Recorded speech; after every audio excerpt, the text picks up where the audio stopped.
तो बच्चों गैसेस वाले चैप्टर में जो टॉपिक आज हम डिस्कस करने जा रहे हैं उस टॉपिक का नाम है काइनेटिक इंटरप्रिटेशन ऑफ टेम्परेचर। छोटा सा टॉपिक है, इंटरेस्टिंग है और साथ ही साथ ये बोर्ड के एग्जामिनेशन पॉइंट ऑफ व्यू से बहुत इम्पोर्टेंट भी है। काफ़ी बार ये लॉन्ग क्वेश्चंस के अंदर पूछा भी जा चुका है। तो इसका पहले हम मतलब समझ लेते हैं कि काइनेटिक इंटरप्रिटेशन का मतलब क्या होता है। काइनेटिक्स का लफ्ज़ इस्तेमाल होता है मूवमेंट या मोशन ऑफ मॉलिक्यूल्स को एक्सप्लेन करने के लिए। मोशन ऑफ मॉलिक्यूल्स को एक्सप्लेन करने के लिए काइनेटिक का लफ्ज़ इस्तेमाल होता है मॉलिक्यूल की मूवमेंट को शो करने के लिए। इसके बाद इंटरप्रेट का मतलब होता है टू एक्सप्लेन, किसी चीज़ की वजाहत करना, किसी चीज़ को एक्सप्लेन करना, किसी चीज़ को अक्स करना, उसको हम इंटरप्रिटेशन कहते हैं। तो इस टॉपिक में हम ये देखेंगे कि गैस के मॉलिक्यूल्स की जो मोशन होती है, जो मूवमेंट होती है, जो उनकी काइनेटिक्स होती है, उसका टेम्परेचर के ऊपर क्या इफेक्ट होता है, उसकी हम वजाहत करने की कोशिश करेंगे। किसको यूज़ करते हुए? काइनेटिक मॉलिक्यूलर थ्योरी को यूज़ करते हुए, जो लास्ट टाइम हमने पढ़ी है। तो ये आपको पता है कि किसी भी कंटेनर के अंदर अगर गैस के मॉलिक्यूल्स बंद हों तो ये रैंडमली मूव करते हैं, आपस में कोलाइड करते हैं और कंटेनर की वाल्स के साथ भी कोलाइड करते हैं, क्योंकि इनके दरमियान कोई फोर्स ऑफ अट्रैक्शन नहीं होती। गैस के मॉलिक्यूल्स का जो मोशन है, जो मूवमेंट है, वो रैंडम होती है। और गैस के मॉलिक्यूल्स के जो कोलिजन है वो इलास्टिक होते हैं। इलास्टिक कोलिजन क्या होता है ये आपने पढ़ रखा होगा। इलास्टिक कोलिजन वो होता है जिसमें एनर्जी और मोमेंटम दोनों कंजर्व रहते हैं, दोनों बचे रहते हैं। उन कोलिजन्स को हम इलास्टिक कोलिजन्स कहते हैं। और गैस का प्रेशर क्यों होता है? क्योंकि ये मॉलिक्यूल्स कंटेनर की वाल्स के साथ कोलाइड करते हैं, स्ट्राइक करते हैं, तो उसी को हम गैस का प्रेशर कहते हैं। अब देखते हैं कि हम कैसे काइनेटिक मॉलिक्यूलर थ्योरी की मदद से इस चीज़ की वजाहत करते हैं। तो काइनेटिक गैस इक्वेशन है हमारे पास PV is equal to 1/3 mNc² बार।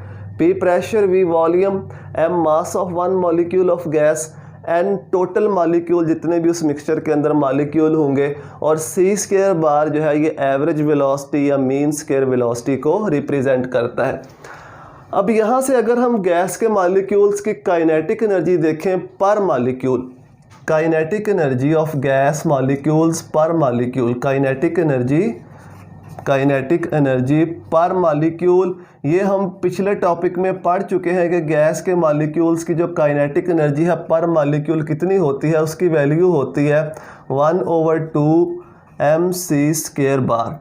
तो इसको आपने याद रखना है कि काइनेटिक एनर्जी पर मॉलिक्यूल इतनी होती है। अब इसको थोड़ा सा हम रीअरेंज कर लेते हैं। पहले हम ऐसे करते हैं कि इस इक्वेशन को, इसको इक्वेशन नंबर 1 कह लो।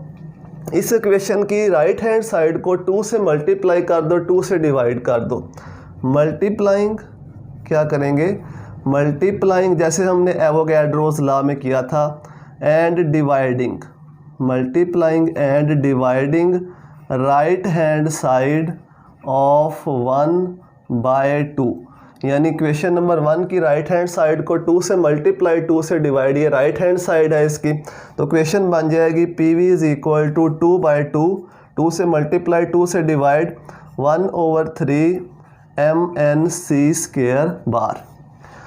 अब इस 3 की पोजीशन चेंज कर दो, 2 के साथ 3 को अंदर ले जाओ, 3 को बाहर ले आओ, 2 को अंदर ले जाओ, मल्टीप्लाई हो रहे हैं तो पोजीशन चेंज कर सकते हैं।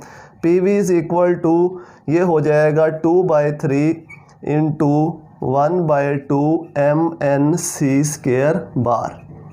अब इस n को नंबर ऑफ़ मॉलिक्यूल्स को उठा के बाहर ले आओ ब्रैकेट से, क्योंकि मल्टीप्लाई हो रहा है, इसको यहाँ भी हम लिख सकते हैं। तो जब इसको हम बाहर लेके आएंगे ये इक्वेशन बन जाएगी PV is equal to 2/3 n into 1/2 mc² bar. Actually हमने इस हिस्से को पर मॉलिक्यूल काइनेटिक एनर्जी में चेंज करना था, इसलिए हमने ये इसको जो है ऐसे इसको सॉल्व किया। तो हमें पता है कि ये वाला जो हिस्सा है 1/2 mc² बार, ये काइनेटिक एनर्जी है पर मॉलिक्यूल, एक मॉलिक्यूल की काइनेटिक एनर्जी। तो इसकी जगह पे हम लिख देंगे PV is equal to 2/3 n kinetic energy. ठीक है, ये काइनेटिक एनर्जी हमने पुट कर दिया, ये पर मॉलिक्यूल काइनेटिक एनर्जी इतनी होती है। अब n इफ़ फॉर 1 मोल, अगर हमारे पास गैस का 1 मोल हो, for 1 mole n is equal to Na। ये जो n है नंबर ऑफ़ मॉलिक्यूल्स हैं, 1 मोल के लिए ये एवोगैड्रोस नंबर के इक्वल होंगे, तो इस n की जगह पे हम क्या पुट कर देंगे, Na। Pv is equal to 2/3 Na into kinetic energy, ठीक है। अब अगर हम इस इक्वेशन को देखें, आइडियल गैस इक्वेशन को, ideal gas equation for 1 mole क्या है, Pv is equal to RT, Pv is equal to RT, ये आइडियल गैस इक्वेशन है फॉर 1 मोल। तो यहाँ पे हम Pv की जगह पे RT लिख देंगे क्योंकि दोनों इक्वल हैं, 1 मोल के लिए, 1 मोल ऑफ गैस के लिए ये इक्वल हैं, तो Pv की जगह पे RT पुट कर दो। RT is equal to 2/3 Na और साथ में क्या आ जाएगा, इनटू काइनेटिक एनर्जी। अब हमने किस किस का रिलेशन निकालना है, काइनेटिक एनर्जी का और टेम्परेचर का रिलेशन निकालना है।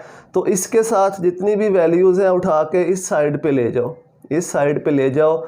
जब हम ये वैल्यूज़ इस साइड पे लेके जाएंगे तो इधर सिर्फ बच जाएगी काइनेटिक एनर्जी, इधर सिर्फ बच जाएगी काइनेटिक एनर्जी। ये 3 उधर मल्टीप्लाई हो जाएगा, सॉरी 3 इधर मल्टीप्लाई हो जाएगा, 3R/2 भी डिवाइड होगा और एवोगैड्रोस नंबर भी डिवाइड होगा, और T हम यहाँ पे अलग लिख देते हैं क्योंकि ये वेरिएबल है।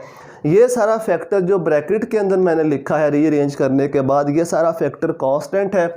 जब इस कांस्टेंट को हम यहाँ से हटाएंगे तो यहाँ पे प्रोपोर्शनैलिटी का साइन आ जाएगा, तो ये बन जाएगी kinetic energy is directly proportional to temperature.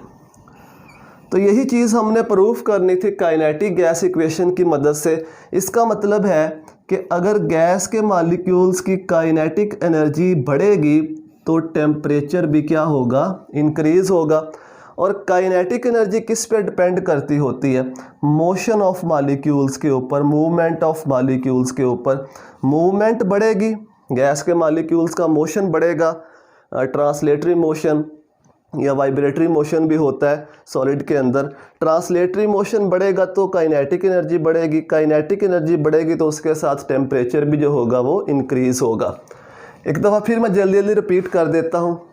Kinetic energy पर मॉलिक्यूल पहले लिख लो, फिर इस इक्वेशन की राइट हैंड साइड को 2 से मल्टीप्लाई करो, 2 से डिवाइड करो, इसको रीअरेंज कर लो जैसे मैंने बताया है। अब हमने ये वाला हिस्सा जो है इसको पर मॉलिक्यूल काइनेटिक एनर्जी में कन्वर्ट करना है, तो नंबर ऑफ़ मॉलिक्यूल्स को बाहर ले जाओ, बाकी ये हिस्सा बच जाएगा। ये काइनेटिक एनर्जी पर मॉलिक्यूल है, तो यहाँ पे काइनेटिक एनर्जी पुट कर दो। अगर number of molecules Avogadro's number के इक्वल हों तो फिर हम n की जगह पे Na पुट करेंगे। Na पुट करने के बाद अगर गैस का 1 मोल हो, 1 मोल हो, यानी एवोगैड्रोस नंबर 1 मोल ही होता है, तो Pv is equal to RT। तो फिर Pv की जगह पे हम क्या पुट कर सकते हैं, RT, यहाँ पे RT पुट कर देंगे। इसको रीअरेंज कर लो तो ये हमारे पास फाइनल इसका रिलेशन आ जाएगा।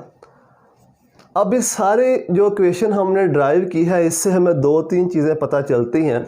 सबसे पहला पॉइंट फ्लो ऑफ हीट, कि हीट का फ़्लो कैसे होता है। फ्लो ऑफ हीट, हीट का फ़्लो कैसे होता है, heat always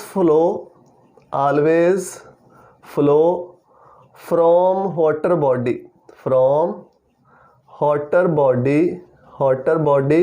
to colder body. Heat हमेशा हॉटर से कोल्डर बॉडी की तरफ मूव करती है। क्या कैसे होता है ये, सपोज़ ये एक मॉलिक्यूल है, इसका टेम्परेचर ज़्यादा है, टेम्परेचर इसका ज़्यादा है, ये हॉटर है, ठीक है, इसका टेम्परेचर ज़्यादा है, और ये दूसरा मॉलिक्यूल है, ये कोल्डर है, इसका टेम्परेचर कम है।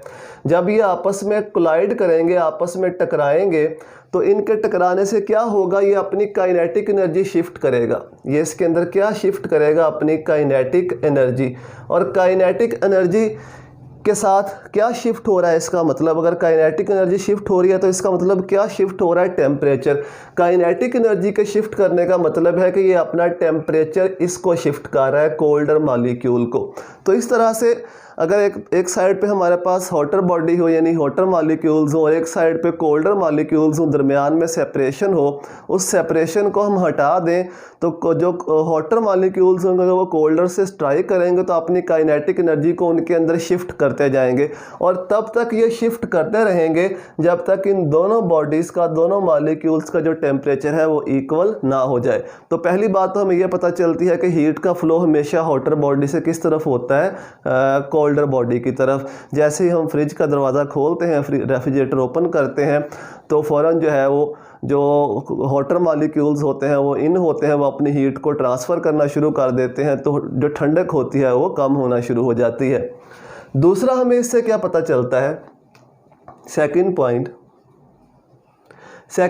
इससे हमें आइडिया मिलता है एब्सोल्यूट ज़ीरो का। ये हम पहले पढ़ चुके हैं, एब्सोल्यूट ज़ीरो एक कोल्डेस्ट टेम्परेचर है, कोल्डेस्ट टेम्परेचर जिस पर किसी भी गैस का जो वॉल्यूम है उसको ज़ीरो किया जा सकता है अगर हम उस गैस को गैसियस फॉर्म में रखें।